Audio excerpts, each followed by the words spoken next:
Is becoming a physical therapy assistant actually worth it? Do you need a degree or can you jump in skipping higher ed? John Cooper shares what the job is really like. Let's find out if this is the best career for you.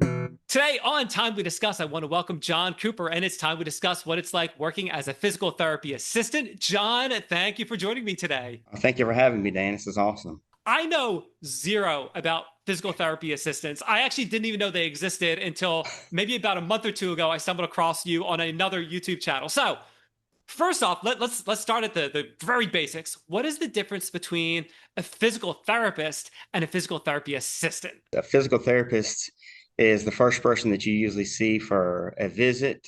If you're inpatient or outpatient, and they will gather all the information, objective measurements. It's called the initial evaluation, and they will make goals, talking with the patients. And the assistant big time difference is that I love being able to take those goals and help the patient get towards those goals. It's kind of like a jumbled up puzzle piece, and we kind of put those together. And so being able to have the communication with the PT to provide how the patient is progressing. I am able to take measurements as well and make, documentation and send to doctors and updating the patient as well of how they're doing. So I'm curious, is it analogous to like a doctor and a physician's assistant? Is that kind of like that same kind of I would say yes, it would be pretty similar, because I think as a physician, a lot of times it seems to be not that the PT does, but the physician comes in, understands what's going from the nurse, or the physician assistant comes in and sees you for a few moments or so, and then like this is what you're looking like you're doing. But the PT and PTA both do great hands-on work, so it is similar in that aspect of. Okay, cool. So let's talk about your typical day. You walk in, you get yourself ready. What is a typical day like as a PTA? For me, I like to try to start up with getting myself filled first, so I can provide to my patients with working out early and getting the kids off to school and stuff like that. But looking over the schedule when you come in, sometimes the night before, but getting there early enough to clock in and see who you have, maybe somebody new, what their diagnosis is, refreshing maybe what goal we want to work towards, what kind of new exercise or how we can modify something. And the main thing is time management of what your schedule would be. Talking about your patients, do you see patients of all ages? Is it segmented at all where you need certain certifications to work with people of certain ages? What is that like? In general, you are able to see all kind of ages and diagnoses, but um, where I am in an outpatient clinic, we do see some teenagers or so, but more so with the elderly, the senior citizens or so. We do have amputees, which I really love working with. I'd love to talk about that later, with neurological strokes, TBIs, and shoulders, orthopedic. So we just run the whole gambit, which is very exciting. So talk to me more about amputees. Let's keep going with that. Yes. Well, I brought my friend Steve here, which is for below the knee. And this is carbon fiber, and you got the foot in here, but this is where they would put their residual limb in. And I've been practicing for 14 years, or 18 years, I'm sorry. And where I was before 14, I had the honor to work with maybe 5 amputees at that time.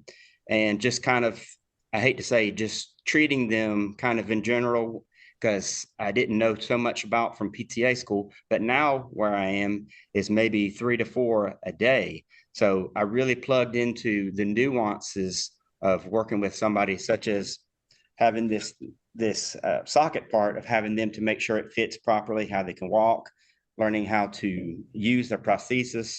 What about if this is going to show just how little I know about this, which I love. I love when this happens. Do you ever work with anyone that's they maybe part of their arm was amputated and then working with them to do different things? Would that be more of like an occupational therapist? Do you ever see anything like that, or is it more just so with the legs? I have not worked with anybody with the upper extremity, but where I work next towards a prosthetist, that they I think are starting to look at some of that. But I have seen uphand folks with upper extremities, and that is fascinating. But that would be more so for the occupational therapist to work with. You talk about coming in. Do you typically work shift work? Are you normally like a 9 to 5? Does it vary based on the facility? What are your hours like? Mine hours would be, yes, more of a 9 to 5, But where we have it's kind of a little bit different is 8 to 5:30 Monday through Thursday, and then for today on Friday I was able to be off about 2 o'clock, so to kind of catch up on notes. And I like to think about maybe what you drive around sometimes if you have to go to a doctor's appointment. Oh, this is what other people are driving around doing at 10 o'clock in the morning. So do grocery shopping and other chores and stuff like that. So I like to have the flexibility in the Friday afternoon. It can vary in other locations. Where I was before I came here, it was basically 8 to 5 o'clock Monday through Friday. You can do shift work. That's the beauty of, I think, this career, is that you can kind of almost pick and choose when you would like to do. You can do just straight up weekend work, or you can do an extra shift or so. Sticking with that a little bit, how common is it being part-time versus full-time? Like if someone just wanted to do this, say, on the weekend or in the evenings, how common is that, do you know? I'm not too familiar with that, but that definitely could be something. And that's something that I would look to do as I get older, maybe closer to retirement age, which I'm not going to say how much longer that would be to give away age. But that would be something that would be fun to do, just to kind of, keep your skills sharp and enjoy helping out people is the main reason of why I do that. But I have not really met anybody that just does it kind of PRN. Talking about getting older and retiring, that leads me to this question. Talk to me about how physically demanding this job is. Is it physically demanding? Can anyone, regardless of body type, do it? Do you need to be hitting the gym? What is that like? Well, yes, anybody can do it, but I definitely enjoy being able to stay more active and fit, to be able to have the energy to sustain to work with folks. But going through the PTA school, they will show you techniques of how to be able to get up somebody that is much smaller. In school, we had somebody that was maybe 125 pounds, and we're like, this is what you need to try to get somebody that's up, that can hardly stand, that's like twice your weight, so that you learn techniques of stuff like that to be able to do. Going back, you were talking about reviewing notes for the upcoming patients, and they talked about driving around during the day, which I thought was funny. It kind of reminds me when I'm taking my kids to doctor's appointment or something. I think people should should all be working. Where is everyone? Why is everyone here? Yes. But talking about those notes made me think of this question. How often are you, percentage wise, how much of your time is taken up doing paperwork versus actually working with the patients? And is that a challenge balancing all that? Oh, that's a great question, because I never thought about the percentage, but I would say probably about 80-20. 80 is working and 20 of notes. We have the great ability to have a laptop with us. So if somebody's taking a rest break, or if somebody canceled or late, I'll try to type on some stuff to kind of stay with things. But you do have the option to kind of do at lunchtime, or be able to take some to the house to be able to work on if you need to, such as going off to the doctor's appointment or soccer coaching and all. But you can make the balance work how would you are able to do. It's flexible. Okay. Now let's shift over to education for a little bit. Talk to me about that. I'm assuming you need to go to some specific physical therapy school or something like that. What is the education world like? Yes, for a physical therapy assistant, is an associate's degree, which is a 2 year. But I chose kind of the more, I guess, non-conventional type way. I went and got an exercise science bachelor's degree, which is 4 years out of high school, and then had that, and that paired to do a little bit better for the associates.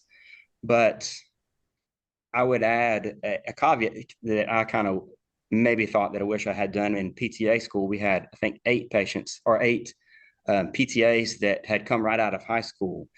And for being able to do that, you have to have, most places is 60 hours of being like in clinical kind of shadowing. So you would come to an outpatient or an inpatient to observe of what they're doing. So that would count to being able to go to PTA school. So if you graduate and at 18, you're out at 20. And if you're not, committed with a family or so, you can go and choose whatever you would like to do.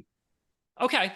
Talking about getting the associate's degree, and you also got your bachelor's degree. Hmm. And so that leads me to this question. And when it comes to the show, I never talk about money specifically. I don't dive into that at all. Don't want to know about that. But generally speaking, because you have a bachelor's degree as well, does that lend itself to getting more money? Is that from a financial perspective? Does it make sense for someone to get a bachelor's degree as well as the associates? Or nah, it doesn't really make a difference? Well, definitely it would make sense, and because it would give you a little bit more of a earning potential because you have that. And I would not know it. That's interesting to think about that. What if you started out like the route we talked about, doing just straight out the 2 years? How long it would take maybe to equal to that, because you could get your feet grounded quicker working in specific areas and stuff like that. But um, I think it was quite beneficial because it laid a foundation more of the science and anatomy kind of aspect. Okay. Now, if someone wanted to do what you're doing and they wanted to do it more of like a mid-career change, what are some avenues towards that? Is there any way of getting around the PTA schooling, or is that something self to do? If they already have a bachelor's, does some of the credits transfer in kind of? Can you speak to that at all if someone wants to transition into this later in life? I think yes, you could have it take your credits or so, whatever your units where you've been maybe before. If you have like a leadership type qualities or so, then they also might be able, where you want to look at work, and they might be able to provide an education aspect for you to be able to make that happen for the Okay. being a PTA. Okay, and what about on the other end? So I wanted you to think about your colleagues and your superiors. What are some growth opportunities for someone that is a PTA if they decide that they maybe they're getting closer to retirement, or they just want a change of scenery? What are some ways they can pivot out of being a PTA while leveraging some of their skills? What kind of opportunities are there? Oh, that's a great question. Well, I definitely think with being for the PTA, you have to have the communication to the evaluating therapist. And where I am, we have two PTs, so you have to have communication to different folks. Sometimes you're to the doctor, so having communication skills would play in well to wherever you would like to go. And you can take your skills to writing books or being on kind of whatever you want, like being on a podcast or something like that, to be able to get your voice out, to maybe what you're thinking about doing if you want to try to turn a new page in your career. The communication aspect, definitely. Does it ever make sense for a PTA to pursue the road of PT, or they're too similar, it doesn't make sense, or they're vastly different? What is that like? I think that it can make sense. And what they have it now is, a few years back, they made it into a doctorate actually for the PT, because it used to be a bachelor's for a PT. But I've been asked that, and I love being a PTA because I love being able to have those goals kind of already set, working with the patient and hoping them to progress. And like earlier today, I had somebody that I had working on something, and they said, I don't have any pain. And they were like, this feels great. And I said, wow, that's right there is the most exciting moment, because sometimes the PTA will work 2, 3, 4 visits before the PT will see them. And so being able to see that patient come in and talking about the great care, not just for myself, but how much they've become, that the PT can actually physically see that, I find highly rewarding. So this kind of leads me into this question, which is tangentially related. What would you say is the best part of your job? What makes this job the best job? Well, being able to work with all kinds of different people, communities, like I was saying about kind of working with this, that I've really had the passion with the amputees, but being able just to see the neurologicals, all the different diagnoses, being able to interact with my coworkers and making people ultimately get back towards their optimal functional level. And on the opposite side of the coin, what makes this the absolute worst job? Oh man, I would say definitely the documentation is, can be a little bit sometimes time consuming. You're having to take what you've been working on and put that into to Word, which I find is actually getting better. But having to do that, make sure that you let somebody else know what you've done that might not know necessarily about physical therapy or how the body works, especially like for the insurances if they want to approve more visits for somebody. I was speaking with other medical professionals, and they said that, sometimes you have to have the difficult conversations. In your particular field, do you ever really have difficult conversations with patients or not really? What's that like? Yes, well, a lot of times the difficult aspects is if the insurance, has kind of run out and the patient doesn't feel where they should be or so, and trying to provide the encouragement that if when they're not with physical therapy, especially in the outpatient world, to be able to try and work on it at the house, which can be challenging if you don't have somebody around to help motivate you, and it's hard sometimes to motivate yourself. But I find that is the toughest, hardest thing. That makes sense. And all the red tape and bureaucracy, I Yes. could. So, talking about outpatient and inpatient, what's been your experience with that? Does one have any advantage over the other? Same thing, but different? What's that like? Can you speak to that at all? Oh, definitely. Where, like I said before it was for 14 years was in a like an urban hospital. So we had outpatient, inpatient, and also nursing home. So I had the great opportunity to be able to kind of float and go to all three different floors. The inpatient is more so if somebody's fresh out of a surgery, or if they've had some kind of a medical diagnosis change that, maybe a stroke, they're learning how to get up and walk just a little bit. You're trying to more get them to be able to walk 50 or so feet to be able to get to their car, get in and out of the car, going up and down the stairs. And the nursing home is kind of the same, more so if they can walk by themselves to go to, down to the dining room or go to the bathroom or so, get up out of the bed. And the outpatient can be the same, especially for the surgery, that they might be a little bit further along, but you're helping them to get better strength, range of motion, and you're more kind of at tied to a schedule when somebody comes in. So they have a certain time to come in, and if they are late, then that puts you behind or so. And that's not necessarily the case with the inpatient. But I will say if the inpatient is frustrating because sometimes you'll get somebody and they might not want to do what you're asking them to do to get up, and you're like, this is what we got to do. You're in their environment. You can't just be like, all right, well, you didn't make it here. I actually made it here. This is what we need to do. And that can be a challenge. Talking about the way you're helping them move around kind of reminded me of this. Back in like episode 5 or something like that, I spoke to a speech therapist, and we talked about how sometimes she might work in tandem with an occupational therapist. Do you ever work in tandem with other professionals like that, like an occupational therapist, or no, you're pretty much separate? What's that like? With the outpatient, we have, not right now, but we have a speech therapist and an occupational therapist.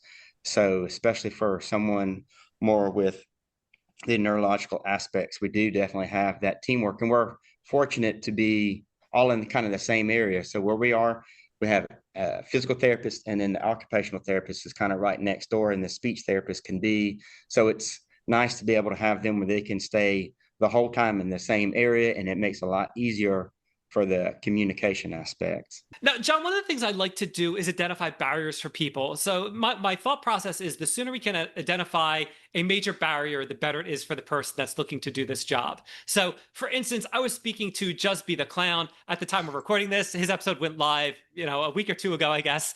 And one of the things he said was that if you want to be a clown, you need to be comfortable speaking in front of people, having all that attention on you. If you don't like that, being a clown is not for you. So, John, I want you to think about your job, something that is critical to the job, that if someone doesn't like this, being a PTA might not be for them. I would definitely say yes, some of the communication, because you're going to need to be able to speak with the patient, tell them what you're asking them to do, being able to encourage them.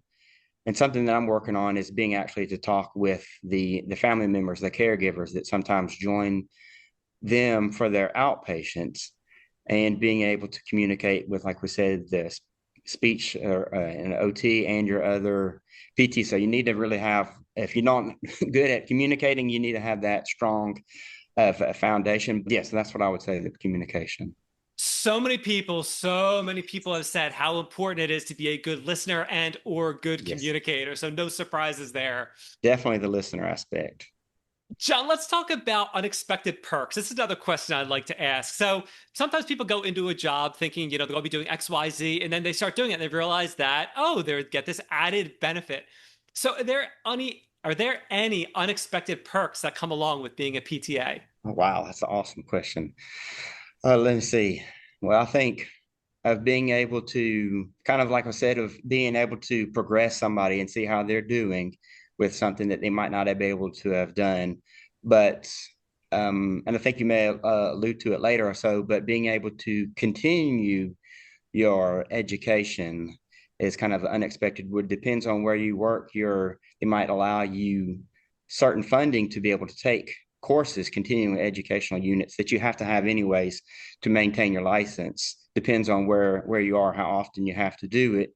But being able to just provide what you choose to be able to do is how you can further yourself to be able to improve your patients' well-being and outcomes. Let's talk more about continuing education. How often do you need to do that? How many hours do you need per year, every 2 years? What is that continuing ed kind of like for a PTA? In Georgia, where I am, it's every 2 years that you have to have it, and it's I believe 30 units. So you have, quite a bit of time that you can do that in various ways. Other states, I think you might have like only a year to do it or so. But what I've really, and I encourage if anybody that is wanting to become a PTA or there it is a PTA or so, is to really take the initiative to seek out education and get with an organization that such I'm with that will provide the funding to be able to do that, because with that the sky can be the limit of how you can better the patients that you're working with and being able to communicate on so many other levels. um, it can be fun because you can also go to other places, travel to different states to do the continuing education units. You meet other maybe PTAs or other PTs, and not necessarily related to the continuing education. But I had recently gone to an amputee coalition conference with the patients that we could talk about that later. That was not just education for treating somebody, but it's just fulfillment of my heart.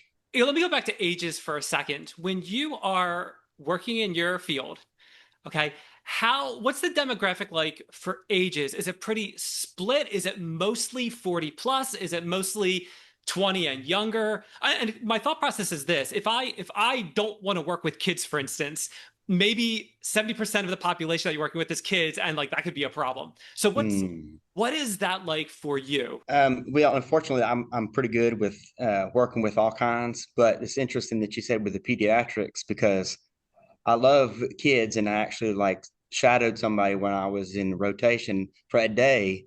And let me see, can I shadow with working with kids? Nothing that was wrong with what was going on, but I was like, wow, this is a little bit more than I thought it was. So I was like, okay, it's like people say for nursing, you have a special heart to be in that. So, I mean, the great thing is you can choose kind of where you want to be. If you want to just do pediatrics, which is what we do have, you can do that, or you can just do the orthopedic, which is the shoulders and the hips, or you can do just balance, which is with the neurological or the amputee. So it's wonderful to be able to kind of go into whatever aspect you would like. That is awesome. That is really good to know. So if someone wants to work with a specific demographic, they can pretty much kind of do that. That's awesome. Yes. Talking about flexibility, how flexible is your job in general? If something comes up the day of, or is it hard to take time? And obviously, this is going to depend on where the person is working, but just Hmm. generally speaking, do you have to make up those hours? Because people are kind of depending on you. So what's that flexibility like? It's pretty flexible. Sometimes if you do have to leave kind of unexpected, you might have somebody that might have an opening in their schedule that they can kind of to see that patient, or they might be able to be rescheduled for the next day, or for a later time. Or sometimes, if you normally work you have a lunch hour, so you can kind of put somebody in at your lunch hour just to make up the difference or so. And most of the time, patients are very understanding, so that's helpful. That is awesome. Okay. Before you talked about a conference, you said maybe we'll get to that later. So let's get to that later. What did talk to me about this conference? Oh man, yes, that was wonderful. So I actually got to travel to Las Vegas with a former, which is this kind of below the knee amputee patients that I worked with from honestly maybe about like 10 or so visits. This gentleman was just very high energetic. I just said, just guide you here, go and do your thing. But we both traveled together on the airplane, stayed in the same hotel room, coming from Georgia to Vegas. And, kind of somewhat of a stranger aspect but being able to see him, and he has already kind of been into the amputee coalition. So everybody knows him. So I got to kind of tag along with him and meet other people from a virtual support group and other celebrities that work in the PT world and kind of do the amputee, other kind of things. And so I was just like celebrity starstruck, but seeing all kinds of different aspects of people walking, if their prosthetic was not working very well or they're not very far along in their process with their amputation. And like I said earlier, of having an upper extremity. I was able to go to a session and work out with somebody that had an upper extremity prosthesis, and he was like in his maybe his 60s, and he was working out. I was like, wow, you are looking awesome. So I was like, that was just great to have, like I said before, fulfilling my heart of saying people are just awesome how they are, be able to adapt and overcome things and just be amazing humans. That is awesome. That's one of the things I really like about this time that we're living in right now is that the combination of tech and medicine and what can be done is just Mm. amazing. I absolutely love that. John, I feel like we could continue talking about this for quite a while, but unfortunately, I am running out of time.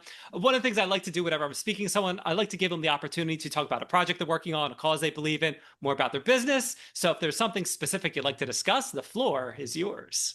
Talking with the gentleman about the Amputee Coalition, we've made a tag team kind of partnership here in Columbus, Georgia, of really trying to have advocacy with the patient and the medical professional. So him and I are working together. He has a business card that I can hand to an amputee. Would you like to talk to this gentleman? He's a certified peer visitor.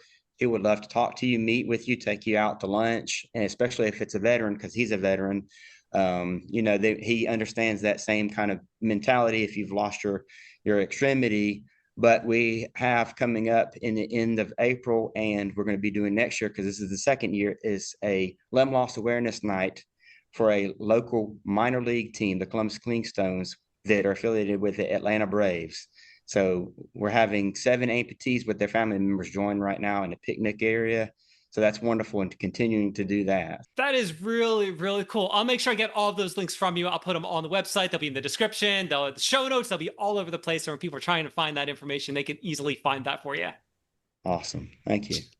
John, it's been absolutely awesome having you on Time to Discuss, and we learned all about what it's like being a physical therapy assistant. Thank you, Dan. I appreciate it. So let's reflect on some of the things that John talked about. One of the things had to do with paperwork versus how much time you're actually spending with the patients. I know with other occupations, you spend a lot of time doing the paperwork and not nearly as much time working with the patients. So it's really neat to hear that he feels that he spends most of his time working with the patients and only a fraction of that actually doing the paperwork to support what he actually did. One of the other cool things was that you get to choose what age groups you want to work with. If you want to work with all ages, you can. If you want to work with pediatrics, you can. If you want to work with older people, you can do that too. So it's nice to know that depending on what your comfort level is with working with different people of different ages, you can certainly take advantage of that. It's really cool. There's a lot of flexibility for education for getting into this job. And this is especially great if you're someone that is later in life looking to pivot into a new career. This could also be great for you. So those are just some of the highlights for this job. Go back, check out this episode again, and find out if being a PTA is the best career for you.